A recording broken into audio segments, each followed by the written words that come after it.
welcome to the Comic Book Show. Coming to you live, as usual, from downtown Newcastle, Indiana. We're here this week, again, episode 7, to tell you what's the best and the worst this week in comics and pop culture. So, I guess we should begin and give you the disclaimer, because we didn't give it to you last week because, well, Captain Larfleeze was here. Yeah, hopefully he don't show up again. It's like Beetlejuice. You say his name 3 times, he shows up. Anyway, as usual, we want to tell you that we're not affiliated with IDW, DC, Marvel, Walmart, Target, G.I. Joe, Hasbro, Mattel, Transformers, anybody. We don't have anything to do with those people. This is our opinions, this is how we feel, and this is what we do each and every week, is try to tell you what's the best and what's the worst. Well, to begin with, we're going to give you some breaking news that Dan DiDio, whatever his name is, at DC, has just come up with the brilliant idea to make a gay character. Wow, really? I mean, you guys are kind of like behind the times. I mean, you've already got Batwoman. You've already got basically Wonder Woman. You got the other guy that's in the Teen Titans. I can't think of his name right now. Of course, we can go back as far as the new Guardians at DC after the Millennium thing. And I'm trying to think of his name's Pierre something, but he was, you know, in there. He was gay. Nobody really cared. I mean, you know, my thing is, what's this, you know, what's this going to do for the gay community? I mean, really. I mean, you either accept it or you don't. And, you know, I mean, I just see this as just another clever ploy that DC's doing because Marvel's doing it with North Star. Who cares? You know, that's the thing. Who cares? Now, let's get to the list of guys that's probably guys, gals. It's probably going to happen to, as they stated in the news brief from Dan DiDio. They stated that it's going to be a character that's in DC, but is either has been seen or rarely seen or something.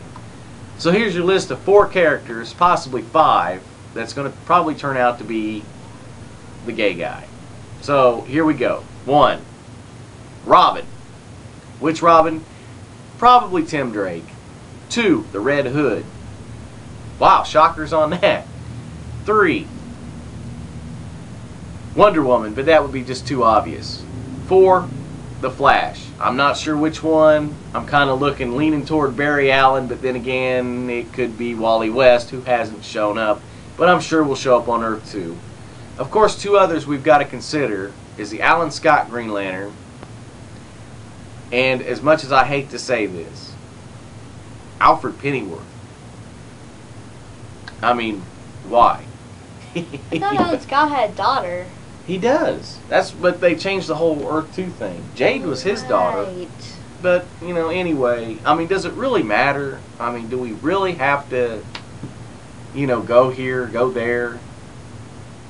I mean, it shouldn't even matter. I mean, it shouldn't even, if a person's gay, it shouldn't matter. You know, really and truly. Why they're doing this is a big event at DC, and just to get the controversy going. Who cares? You know, I mean, seriously. You know, now, if you said Superman was, okay, now that's, you know, now you're going to have people mad. But, you know, really and truly, and even if he was, oh well. Life goes on.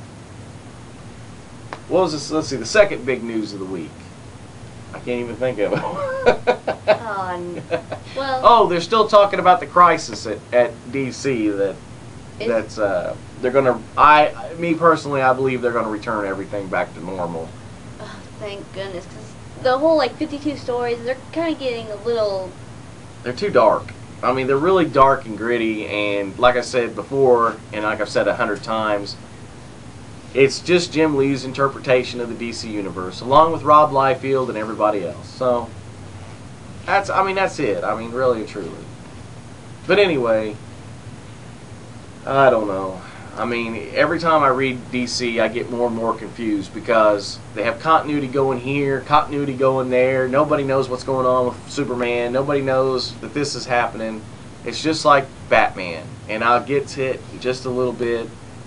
It's amazing how bad the continuity is at DC. Just as, I mean, but, you know, for all of his faults at DC, at least I can follow at Marvel. Sorry, every time I pick up a book, it's terrible. I don't know, where your continuity is. I thought you said you weren't gonna rant on Marvel. Oh no, I'm gonna rant on Marvel tonight at all. I don't think. Not till next week, whenever. Yeah, I gotta do the X books next week. Oh baby. But anyway, here comes our best books of the week, and I figured we just go ahead and get started. One of the best books of the week, and I know people are out there saying, "Wow, he's done. How in the world?" It's the Fantastic Four.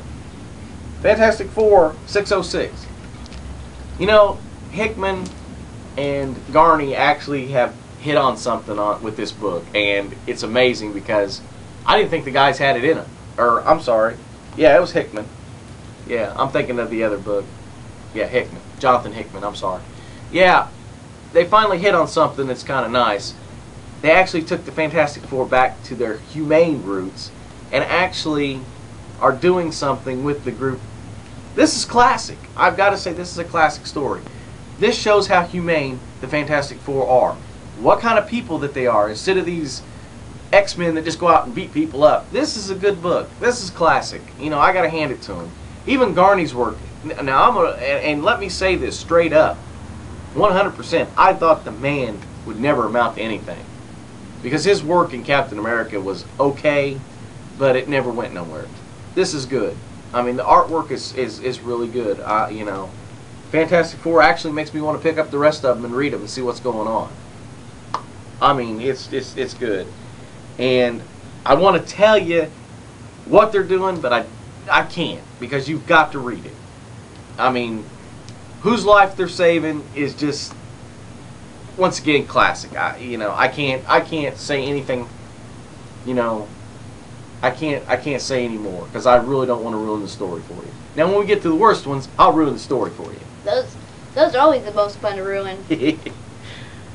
Well, anyway, the best book of the week, the best book, and I can only say, I got to tell you, it's already sold out at this store. And it's the best book I've read this week. And it's no shock. Here it comes. Batman Incorporated. Shock face. Well, anyway, yeah, I mean, how could you not? This book's great. I mean, I'll give you one scene in it. Batman and Robin are in a slaughterhouse. Robin basically says, "I'm going to be a vegetarian now," and he introduces Bat-Cow. I'm happy to see the Spook come back. The Spook is like one of my favorite bad guy Batman characters of all time. And, it's just nice. The last page is the best. I can't sit here and tell you about it. I don't want to tell you about it.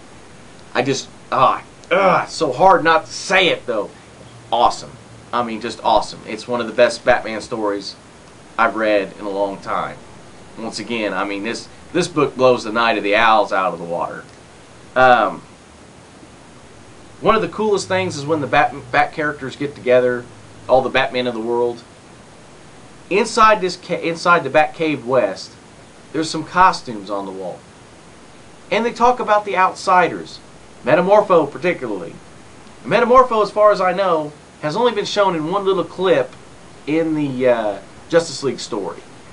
Now, the outsiders are there.